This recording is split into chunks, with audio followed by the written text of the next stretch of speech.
Welcome to the Self-Publishing School podcast.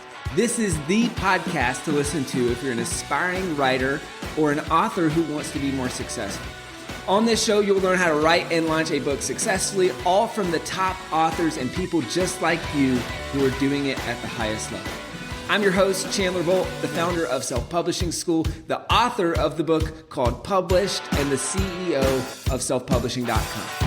For free training on how to publish a book that sells 10,000 copies, go to selfpublishing.com/free training. Hey, Chandler Bolt here, and joining me today is Carey Nieuwhof. Carey is a best-selling leadership author. He's a speaker, he's a podcaster, a former attorney. Some would call that recovering attorney. Yeah, that's good. Good take. And he's also a church planner.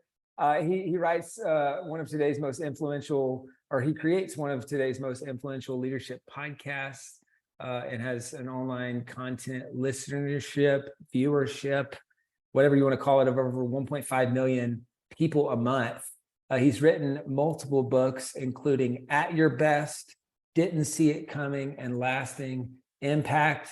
You've probably heard of his podcast. I know anytime I look at the podcast top charts, I feel like it's up there, and it does really, really well. So I'm excited to have him come on, and we'll talk about writing faith-based books as a leader, as a church leader, self-publishing, traditional publishing, his experiences with both, a bunch more stuff. Carey, great to have you here. It's great to be with you, Chandler. Thanks so much for having me on. So 3 books since 2015. As far as I can tell, at least, and I was on your website, it looks like there may even be one or two other books that I'm not seeing on Amazon. Why books? How does that fit in with your business, with your podcast, with your ministry? Like, why is that such a key part of what you do? I think we're trying to figure that out as we speak right now. Why do you write a book? Because you can. I got conscripted into writing my first book. And I know you're one of the 30 under 30 and everything like that, but I think I was 45 when I wrote my first book 12 years ago, which is insane. You'd be like, oh, your writing days are over. But all through my 30s, people were like, you got to write a book. You got to write a book. I'm like, number one, I don't know how. I don't have any connections. I'm in Canada and I'm too busy leading a church. So the first time was I got conscripted into writing a book with a friend of mine, Reggie Joyner. He was at North Point. He runs Orange these days for the last 15 years or so. And we wrote a book on parenting. So it was a co-authorship. I did the first draft. And then I thought, well, I learned a lot about change. Maybe I'll do my first solo book. So 10 years ago, I came out with my first solo book, which was semi-independently published. And then that was through Orange, the Rethink Group, Reggie's company. They went into becoming a publisher. So I was their first book. And it was an experiment for everybody. I launched another book with them. And then, those books sold relatively well for self-published. So I got a deal through an agent. I got an agent, then got a book deal with Penguin Random House. Those are the last 2 books. And right now we're trying to figure out what we want to do with books in the future. So timely conversation. So conscripted. What does that mean? It means he said, we're going to write a book together. I'm like, do I have a choice? He's like, no, we're going to write a book together. So he volunteered me. And I'm like, I don't know anything about it. So he did all the sort of business end, like got the agent, got the publisher, and I was just a co-author with him. So we worked on ideas for months, maybe a year, actually. I would fly down to Atlanta or Panama City Beach or wherever Reggie was. We'd hammer out for a day or two, sometimes on a key idea. And then I'd fly home and then actually wrote the first draft, about 40,000 words between Christmas and New Year's of 2009. It's insane. Yeah. So, so many follow-up questions there. I'll follow up on that one just real quick. So writing a draft of your book between Christmas and New Year's, I think this is a time where a lot of people think, hey, I can't make progress on my book then. And I've actually got a similar experience. So I'd love to hear your experience first. I'll share mine. How'd you do it? Why did you do it? Would you recommend it? Would you not? Well, the first one's the easiest. I found. I didn't know anything about book writing, but as a content creator, as a preacher, And then in law, I really was drawn in my brief time to the written work, or rather courtroom, like preparing arguments and that kind of thing. So, writing, it's funny, every book has taken longer to write. So that's another story for another day. But that one just hammered out a rough first draft, 40,000 words in about 6 days. So I was still leading a church full time, so it had to fit in the cracks, and it just started to flow. Plus, we had also worked on the ideas for a year. It wasn't like I was starting with a blank page. We had the ideas. I told some stories, sometimes it was like insert your story here, and then I went to the next principle. So I mean, it was a beta, but that first draft is so critical. And yeah, would I recommend it? I don't know. I mean, my last book took me 2 years to write. I tried cranking it out and it just didn't crank. It's probably my best book, the book I'm most proud of in terms of the final product, but the process was really hard. So, and that was at your best. That was at your best. At your best was probably the book I'm most proud of. Probably, I think, went through 8 drafts, which is why it took 2 years. And I mean, that was with Penguin Random House, Waterbrook. I had great editors working on it. Really good readers who said, this doesn't make sense, or you lost me in chapter 4. So it was a number of different rewrites. So, it's kind of funny. Writing is such a thing. I mean, probably the first draft of the first book was easy because we had worked with the content for so long. But I had worked with the content for At Your Best for 5 years, and probably because I worked the content for so long, it was way harder to write. So I don't know. At one point, it worked to my advantage, knowing the subject. At another point, I got my head lost in the weeds. So I don't get it. So it's funny you mentioned that. My brother and I was telling you about before the interview, the one that plays Need Read. We wrote our first book in the draft in about a week. And it was around Christmas, New Year. It was the same thing. As we both were so busy, me in business stuff, him and with music stuff, that we knew this wasn't a thing that we could just have in the margins, like over a course of 3 years. Like, we're going to need to get in, get out. No, inevitably it's a rough draft, and then you start editing it for the next months and months. But it's so interesting, the parallels of kind of taking that time, which a lot of people would just kind of write off as, all right, that's just either I'm not working or whatever else, but kind of capturing that time and using it to make significant progress in a short period. Well, I think you have to, because, like the myth of being paid full time to write and having your little writing cabin in the backyard, like Mark Twain or Donald Miller. I mean, that happens if you sell 1 million books. Like I've sold a lot of books, but like not nearly enough to retire from other pursuits in life. So I think that first draft, that first book, or even your second, third, or fourth, it has to come in the cracks, because, unless you have a runaway home run, it doesn't pay for itself. And, people think, oh, you're an author, you're floating in cash. It's like, you got to sell a lot of books, man, like a lot of books to have that kind of like, yeah, what I do is write, and I'm a writer. And I have friends who are writers, and they have that, but they're always working on a book. So I think for the rest of us, like I wrote my first solo book, not between Christmas and New Year's, but I was part of the 5 a.m. club. I would get up at 3:30, 4 in the morning, have my quiet time, and then get writing, because I had a day job that started by 7:30 or 8. So if you can crank out 500, 700 words a morning, you can get an awful lot done.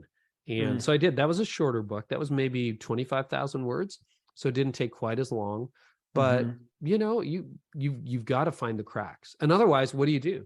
Well, you sleep in, you watch Netflix, you're on YouTube too long, you get lost on TikTok, and, redeem some of that time. So when I'm in a writing season, like, I don't know what's happening in House of the Dragon. I have no idea where The Crown is in its production schedule. I'm working, I'm writing. Yeah, that's great. And I love that you called it a season, because it's a short-term sacrifice to create an asset or this thing that then will live for a long period of time. And it's that short-term sacrifice that creates that. Now, you mentioned, hey, you're not going to get rich, or at least most people won't, writing a book. and so you said, and then earlier in the interview, we talked about, hey, you're still kind of figuring out where this fits with everything. Why? So I'll kind of go back to that. And what are your raw thoughts? It sounds like you're still working through that, but why books? I mean, in the early days, it was probably as you were a pastor, and it seems like it was maybe a jumping off point to this broader kind of business that you have and podcast that you have. But then how does this fit? It looks like every 3 years or so, I think it's 2015, 2018, 2021. So you're not like you're saying your friend's always writing a book, but that takes some significant intentionality and effort. So how do you view that for your goals as the author? There's the reader goals and there's the author goals. Like, right. So how do you view that for your goals as the author? Yeah, so my books generally sell between 30 and 100,000 copies, which is, the stats, that's way above industry average. The average book sells. Is it still true? You would know this because this is what you do. 500 books, like even from a major publisher, about 500 books. So, I mean, something in that range, yeah. Something in that range. So, I mean, we've done really, really well with books. But again, even with a deal with a major publisher, you spread that out over 5 years and it's a decent living, but you're not buying a yacht. You're not, you're not flying private around the world on that. And you're not quitting your day job. You're just not. You need to sell maybe 500,000 or 1 million books for it to be, oh, this is my chief income. So why write a book? So I'm holding up my book right here, but tomorrow I interview Pat Lencioni, and Patrick has become a good friend. I love Pat. He's been on my show a bunch of times. So this is the third time I've interviewed him on The Working Genius. When he first developed this latest thing he's working on, he and his team reached out to me and said, hey, can I come on the podcast? We'll talk about it. I'm like, yep. And he had literally just invented it a month earlier. Then I had him on again and we talked about it. That was maybe 2 years ago, but now he's got a book. So what's the advantage of Pat having this Working Genius thing? He's shared it on YouTube. He's got it on his website. He's run 250,000 people through a paid assessment to figure out their working style, their working genius. Well, when he has a book, he's got all those ideas in, what did Pat write? 200 pages. And now it's codified, and books have the potential to outlive you. Like Pat's probably, I think his best-selling book is still The 5 Dysfunctions of the Team. He published that 20 years ago. Anybody who was there it is. There it is. There's Pat. Yeah, what does it say? You got the 20. Is it the 20th anniversary? So I'm literally interviewing him on the podcast on Thursday. So 2 days from now. Oh, you'll have a blast with Pat. And like the thing about Patrick is that book is speaking to you now. Now, are you going back to, Pat doesn't have a blog, but to a blog post from 2008 to discover the 5 dysfunctions of the team? No, that's 100 years ago in internet years. Podcasts, they're really interesting. I do a podcast. It's done exceedingly well. We have 25 million downloads and counting, which is amazing. But people aren't going back and going, oh, I want to listen to everything about Working Genius and take notes. You buy a book because somebody did the hard work of condensing everything they know or everything you need to know about a subject into a book and putting it together. And if something happened to Pat, God forbid, the book outlives him. I was finishing another book today by a woman named Caitlin Beatty. And toward the end, she's quoting all these dead Christian authors. Well, what lives from Eugene Peterson or Dallas Willard or people like that long after they've died? Their books. Their talks have disappeared. Their sermons are gone. The interviews they do. I interviewed Eugene, never got a chance to interview Dallas. I was bummed about that. They're kind of disappearing, and they're there if you want to look at them, but the books outlive you. So I think books do two things. Books have the potential to consolidate all your ideas at an accessible price for people.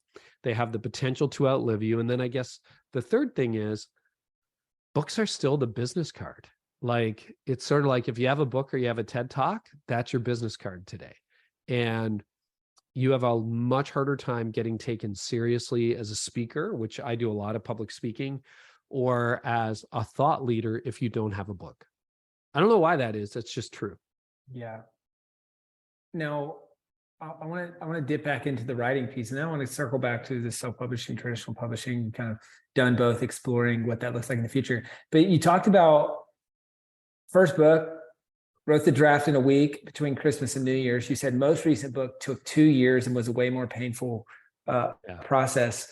Why do you think those were different, and any lessons learned from those two experiences that might be helpful for authors? I don't know that I have a good answer to that, but I'll give you my shot at it, because John Acuff is a really good friend. John is working on book 7 right now or something. And John and I talk all the time. And John says every book gets harder.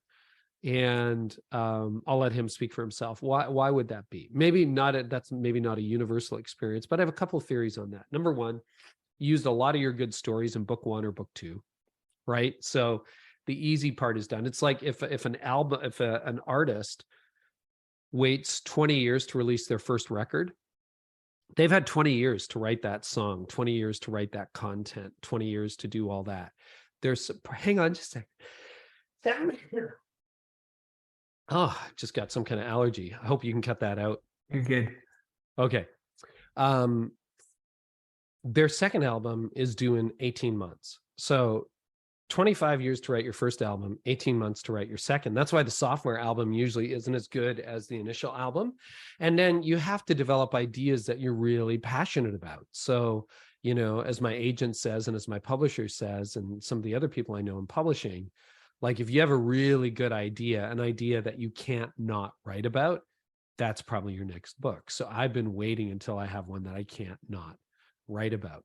Now, why did this one take 2 years rather than less than 2 weeks? It's a good question, because I knew the content well. I taught it as a course. I taught it to leaders around the world when I was speaking. So I thought it was going to be easy peasy. But when you really get into it, number one, I know a lot more about writing now than I did 12 years ago when I wrote my first book. So you just learn a lot more about the craft. The standards are higher. It's a major publisher. And so you want to make sure that works well. Second thing, publishing has changed. People's attention span is smaller, and you really want to make sure that you capture it. Number 3, I wanted to make sure that I had memorable and portable ideas. So I've been teaching concepts about managing your energy, not just your time, for years, but I hadn't really taken the time to develop good handles around them. And somewhere around draft 3, I thought, no, this is still too foggy. Like, I know I've taught it. It's changed thousands of lives, the system. But then I came up with green, yellow, red. So you divide your day into 3 zones: high energy, medium energy, low energy. And I said, what could I do? I said, well, how about green, yellow, red? So we tried that out in a draft, and it went really well. People are like, oh, I get that. And now everybody talks about their green zone, their red zone, their yellow zone, what that means. Just so I don't leave people hanging. Green is when your energy is high, your creative ideas are flowing. For morning people, that's in the morning. For night owls, that's at night. Red is those 2 hours a day where you're exhausted and you need more caffeine or a nap. And then yellow is everything in between. And then in the book, I show you how to use each zone to optimize your productivity, your effectiveness, your rest, all of those things. And now we got tens of thousands of people talking about their green zone, their yellow zone, and the red zone. It just became super easy. Well, you're saying, okay, that's about a 5-second idea, green, yellow, red. You didn't have to get a PhD to think about that. But sometimes that kind of clarity can take a long time. It is much more work to be clear than it is to be confusing. And what I wanted in that last book, and I'm not saying my first books were bad, but there's the most memorable, punchy, portable, sticky material in At Your Best than any other book I've written, probably because it took 2 years and 8 drafts to write. So you think it's more sticky because you had more iterations, and it sounds like maybe also in those iterations you created better frameworks and memorable frameworks. Do you think that's what makes it more sticky, or is it something else? Yeah, definitely. As Andy Stanley says, memorable is, or portable is memorable, or memorable is portable. So if you can remember something, you're able to use it in your everyday life. So I worked really hard in At Your Best to make sure that there were some really memorable phrases. And it's always fun, Kindle's a great cheat because you can tell what people actually highlight over what you think they're going to highlight if you get your book published on Kindle. And, people are highlighting the same stuff. And I'll go to a conference or hop on a call with a reader or a course taker. I developed into a course as well. And they'll use the language that I used in the book right back at me. Like, hey, if you don't declare a finish line, your body will, or the problem isn't how you spend your time off. It's how you spend your time on. because time off won't heal you when the problem is how you spend time on. They'll give me lines like that. Nobody will ever ask you to accomplish your top priorities. They'll only ask you to accomplish theirs. So that's a lot of complicated thought over years, reduced to a maxim that is memorable. That actually takes a lot of work. Got it. Now, you talked about you kind of semi-self-published the first book. You've done a couple of books, I think it is with Random House, and then you're kind of contemplating this next book or future books you self-publish, traditionally publish. What have been the pros and cons of each so far, and how are you thinking through which route to take in the future? So yeah, the first book was really kind of hands-off. I was the co-author, and that was with a Christian publisher, not a major publisher. So Reggie handled all that. So I don't have a lot to say other than the writing process. But then when I published 2 books with the Rethink Group, Reggie's company, and again, Leading Change Without Losing It was book number 1. They had never published a book. I'd never written one solo. The good news about that is it's simple, quick, inexpensive, and flexible. So if you want to get a book off to press in 3 months, you can do that. You don't have the 18-month or 2-year time frame of a major publisher.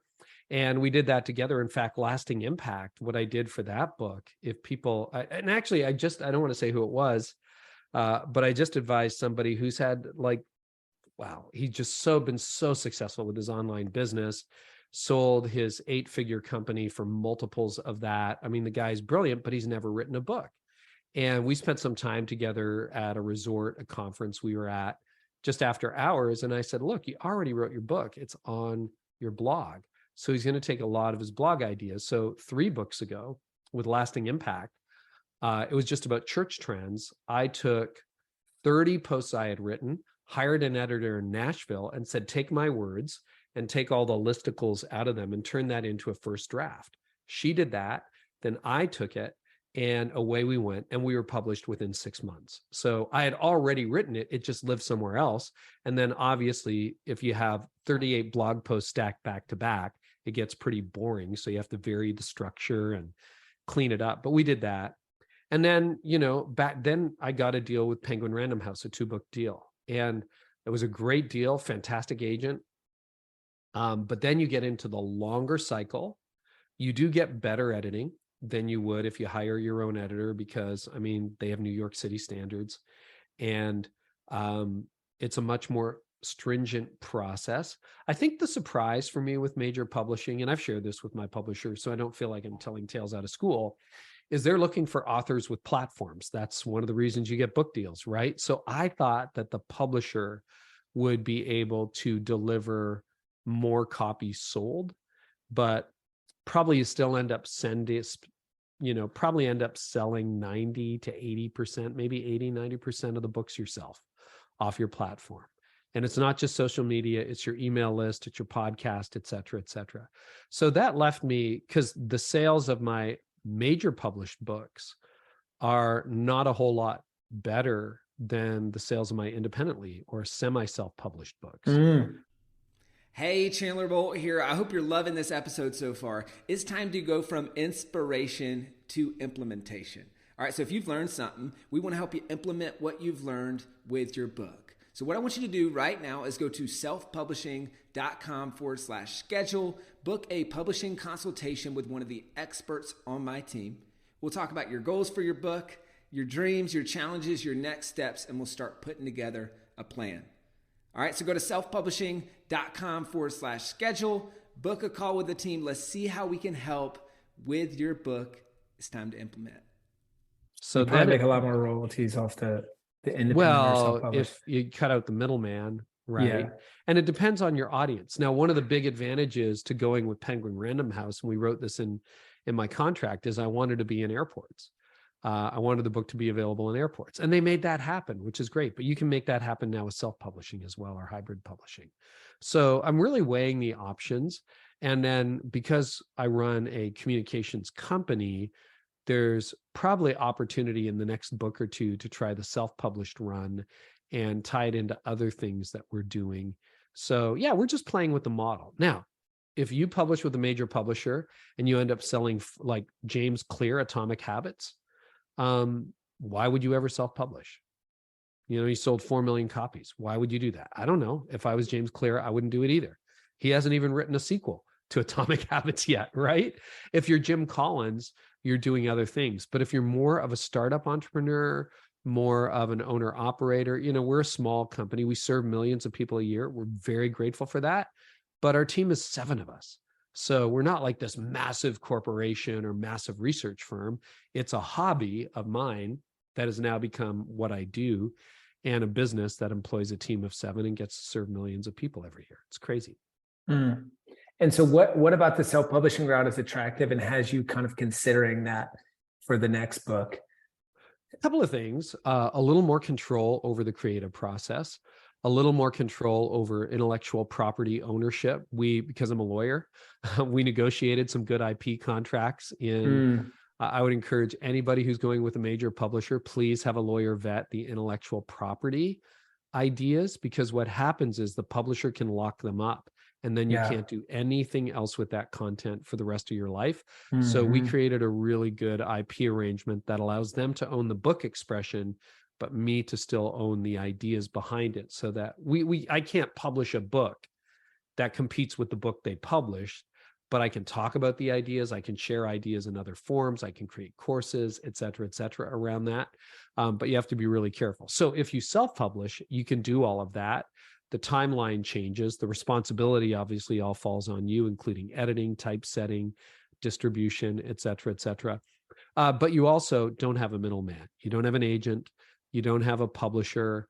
So if you sold 30,000 copies, your take home on that is probably going to be 2 or 3x what it would be through a major publisher. Absolutely. Yeah. Those are similar numbers we see as well.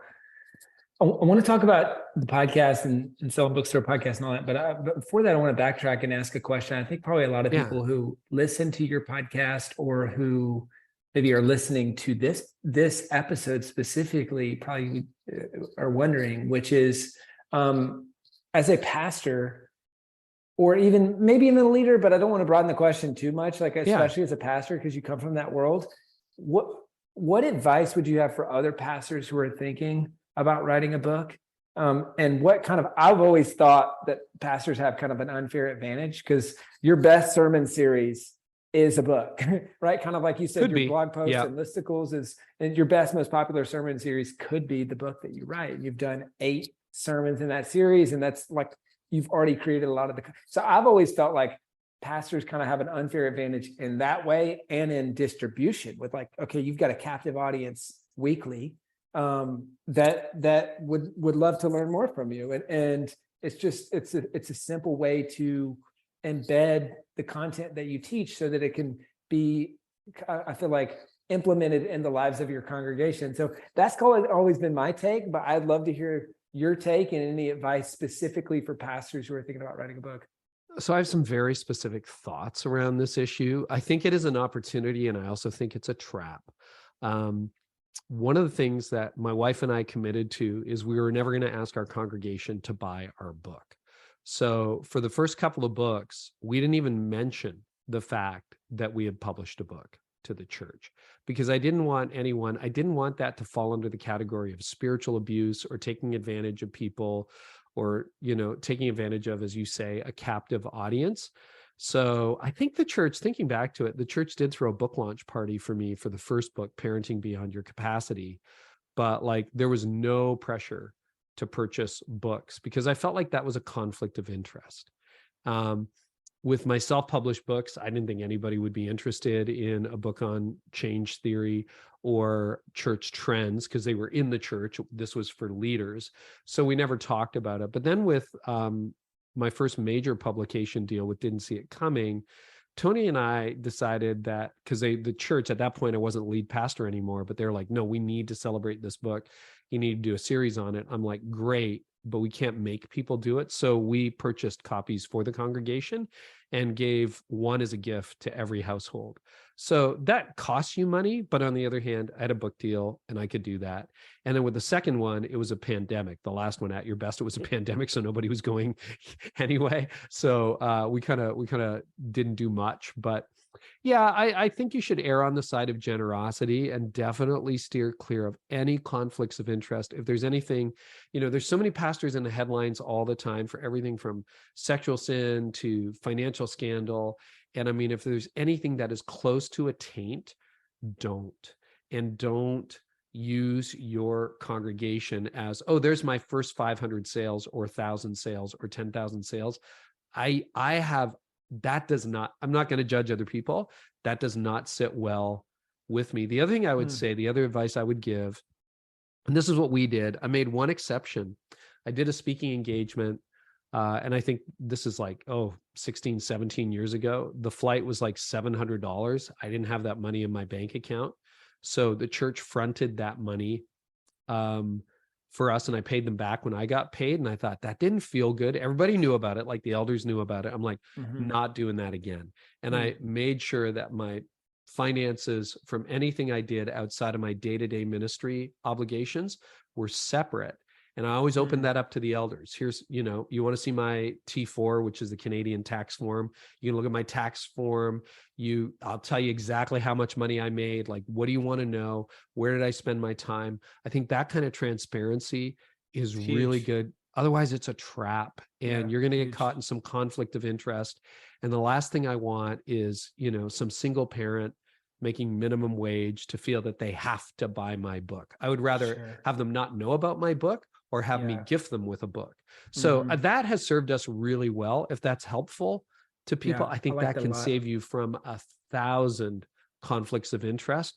And that way, there's no taint when you get up there and you talk about your book. Anybody who wants it can get a copy for free. Or, at least don't be the guy opening up the trunk of your car with, "You want to buy my book?" For sure. I don't know. Do that in the marketplace. Maybe I still don't do that in the marketplace. I show up at events all the time forgetting to bring my book, which is bad.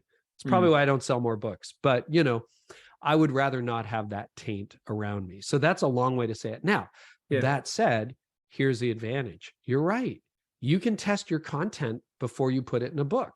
You know what series did well. You know what took off on YouTube and what didn't take off. You know how many downloads the podcast on subject X got over the podcast on subject Y. And a lot of pastors, well-known and otherwise, they get to test their material, then they get to refine it.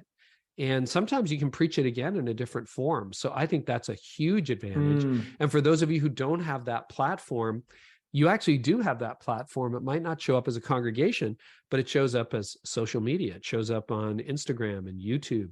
I mean, I will sometimes float ideas out there when I'm writing a book and realize, wow, that landed with a thud. And then sometimes I'll express the same idea in a different way. It gets, 1,000 likes. I'm like, oh, the internet is telling you something. So you can definitely get that feedback in advance. And then, of course, everybody can have early readers. So send those initial chapters off to somebody who's half intelligent, who reads books, who loves you enough to tell you the truth. Not like, this is awesome, and they're saying to their spouse, this is a disaster, but I'm going to tell them it's awesome. No, you want someone who can tell you the truth. Like I loved it. The early readers to At Your Best, as it, I think 2019 was the first summer I polished off draft 1. They're like, by chapter 4, I was bored. Now, do I like getting that as an author? I'm like, no, but that was so good. Because better. If I bore the first 1,000 readers who buy it on day 1, they're not going to tell their friends. There's not going to be a second 1,000. There's no second 1,000. So thank goodness I found out about that in the beta stage and didn't find out about that after the book launched. So get some early readers. So that's about the feedback loop. And here ends the sermon on financial integrity. That's fantastic. Hey, quick follow-up on that. Would your opinion change at all and have you ever thought about if the book rights were owned by the church? Does that change at all? And not like you're hawking your book like crazy, but that it's a little bit different, or is it still kind of, no, should you do that? Should you not?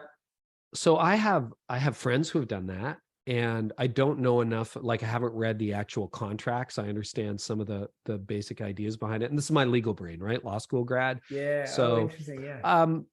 I think it can work as long as you've got full third-party disclosure. And a lot of pastors will use that because maybe they don't have the cash up front to pay for their own thing. But then you got to make sure that the benefit flows both ways. So the way we decided to do it was we were going to separate it. And then, my wife and I are able to be more generous than we would be in the past because I publish books and have income from that. And now I run a company full time. We still attend the church. We're able to give to the church, which is incredible. We love doing that, but it's freely given to the church. And again, when I was on staff, the elders had full transparency. So I felt like that was a win-win. I think the thing you have to be really careful about with that is sometimes the brand and the money and the author, the pastor, become indistinguishable. So I really believe that as a rule, pastors stay too long. I did the succession at our church when I was 50. Everyone said, you're way too young. But sometimes if those finances are all intertwined and you can't find a good exit, you're going to stay, even though you shouldn't be leading the church anymore, just because they own the publishing rights to your book or something. So you have to think, it's like contract 101. If you're going to enter into a contract like that, you have to think about how it ends. And so you don't end up holding the church hostage by you overstaying your welcome by 5 years, becoming not a good leader, but you want to leave because the book royalties are vested with the church. And I would say, if you ever do a hybrid deal like that, the church should get the better end of the deal. Like if it's 51 to 49, the church should get the 51, you should get the 49. I've found every time I take a pay cut, every time I exercise some downward mobility, God has a way of making sure that we're not destitute and we still get to live indoors. So just in the name of financial integrity, I would just say, get it approved by third-party lawyers, make sure it's fair, be honest and transparent about it, and then make sure there's an escape clause so that when your season as a leader is done, you're not tied with some golden handshakes to the church that makes you, or handcuffs rather, that makes you stay well beyond your God-appointed time. And there are way too many stories out there with pastors who have long overstayed their welcome and their effectiveness. So, man, that's a refreshing point of view. So thanks for sharing that. Hey, we're almost out of time here. I want to go lightning round. 2 final questions. You got a massive podcast. You talked about earlier, making you blush over there. You talked about earlier how being on other people's podcasts has helped sell books is a really good thing as an author. Obviously, your podcast has sold books as well. Kind of actually unrelated to that, advice from the road ahead. So this podcast is doing pretty well. It's no Carey Nieuwhof leadership podcast. What would be 1 or 2 tips on growing a podcast from someone who's done it well? Well, probably the best advice I got from John Acuff, who I already talked about. He said, it's your show, do what you want. If your podcast starts to get a bit of traction, publishers are going to start sending you books. Authors will start sending you books and gifts. And like the courier shows up almost every day here. And at first that made me feel obligated, like, oh my goodness, this person gave me a $20 book. I better interview them. And then I realized I give a lot of books away now. It's like, all right, we're going to give this away. I'll be generous to other people with the books, to libraries. Often I just drop them off at the church and the staff go through boxes of books.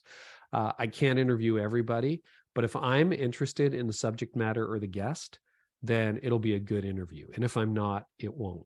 So with Patrick Lencioni, who's been on my show twice to talk about it, I'm going to spend the first half to 3/4 of the podcast talking about other things with him, and then drill down on different aspects of the book we didn't cover in previous episodes. So you got to make sure you honor your covenant with your listener. And if you're interested in it, they're probably going to be interested in it. So that's one tip. The second thing I would say, and it was great. My producer, Erin, called me on this recently. She said, I always say this is not a book interview podcast. I don't want my podcast to be like, oh, in chapter 1, you say, in chapter 2, you say, in chapter 3, you say, because that's a really easy and I think kind of a lazy way to interview. What I want to do, and it's taken me like days over the last week to prepare for 4 interviews in the next few days. But I've done all kinds of research. I've read the book. I've looked at TED Talks. I've done all of the above to try to come at, because remember, the person that you're interviewing is on an interview circuit. And they're probably going to say the same thing on all those podcasts, the other podcasts that they're going on. So you want to have a unique angle. You want to try to figure out, why are people going to listen to your interview? And the other thing is, because you know how this works, right? Famous authors get media days and you're interview number 7 of 17 that day. They're bored. they've talked about this. So if you find that they're getting into rote conversation that's happened once or twice where you're getting rehearsed answers, throw them a curveball. And I remember one interview I did where I asked this guy, and I thought, oh, I think I've heard this answer before on another podcast. So he was in the hospitality industry, and I asked him, when you go out to dinner with your wife, what drives you crazy? And he just about jumped out of his chair, and he goes, oh, sometimes she doesn't want to go out with me because, the server will. And I thought, okay, I got him. He's off script, and I've got him. And that's what you want. You want the conversation behind the scenes. You want the whole person engaged. And sometimes your guest is a little bit bored. Like, I love the fact that you were asking questions about the industry, that you ask financial integrity questions, because nobody has asked me that stuff before, Chandler. Yeah. And I'm like, good, I get to talk about it. So hopefully it's helpful. Sure. People can disagree, but like, hey, that's my take on that subject. You got me engaged. So I think that makes for a good podcast. That's awesome. Carey, parting piece of advice for the Carey from whatever it was, pre-2009, I think, all the other Careys out there who are thinking about writing their first book. Just do it. Just do it. Literally. Like, you're going to be scared. Thank goodness I got conscripted, to use that word, like, sucked up into writing my first book, because I don't know how long it would have taken if I didn't. And then once I did it, it's sort of like doing 20 push-ups. You're like, oh, that was hard. And then an hour later, you're like, yeah, but I did it. And then maybe next time you can do 30. And, just do it. Like, and maybe you don't have an agent, you don't have a publisher, you don't have any of that stuff. Don't worry about it. Sit down, decide you're not going to watch whatever you normally watch tonight, and get your laptop out and write 500 words. That's it. Just do that. And then you've started. That's great. Well, Carey, this has been awesome. We're going to stay tuned and follow your journey and see what you do with this next book. Where can people go to find out more about you, what you're up to, buy your books, whatever would be most helpful? So the easy thing to do is just Google my name, Carey Nieuwhof. It's a horrible spelling, but if you butcher it, the internet will help you find me, because it's such a weird name, CareyNieuwhof.com, or you can go to the artofleadershipacademy.com. That's where a lot of leaders hang out these days. That's something I founded earlier this year. It's the artofleadershipacademy.com. Cool. The artofleadershipacademy.com or CareyNieuwhof.com. And we've got his newest book, At Your Best. Book before that, Didn't See It Coming. First book, Lasting Impact. And we've got this cliffhanger of a next book that comes out in whatever it's format. Going to be for the church. I think it's going to be for the church, but we don't know. We're working on that right now. Cool. Carey, appreciate you. This was awesome. Thank you, man. Thank you so much for watching or listening to this episode of the Self-Publishing School podcast. I know there's so many places that you could be spending your time. There's other podcasts that you could be listening to, YouTube channels that you could be watching. So thank you so much. It means the world. Now, I want you to do 3 things right now if you found this episode helpful. All right, number 1, I don't know if you know this, but we've got a YouTube channel. It's a companion channel to this podcast. All the video versions of the episode are on the YouTube channel. So number 1, subscribe to the YouTube channel. Number 2, if you're listening to this podcast wherever, whether this is Spotify, Apple Podcasts, number 2, I want you to subscribe to this podcast right now so you don't miss a future episode. And then number 3, this is probably the most important, leave a review on the podcast. All right, reviews are super important and help this podcast get discovered by other people. So number 3, leave a review on the podcast. Thank you so much. I'll see you in the next episode. If you're on the fence about scheduling a publishing consultation call with my team, maybe you're not quite ready for that, I've got some free training that I think will be really helpful for you. All right, all you have to do is go to register to sign up. Go to selfpublishing.com/free training. When you do, you're also going to get a free digital copy of my new book published. And on that training, you're going to learn the next steps, so how to implement with your book. So how to write, how to publish, how to launch successfully. So go to register right now at selfpublishing.com/free training. I'll see you there.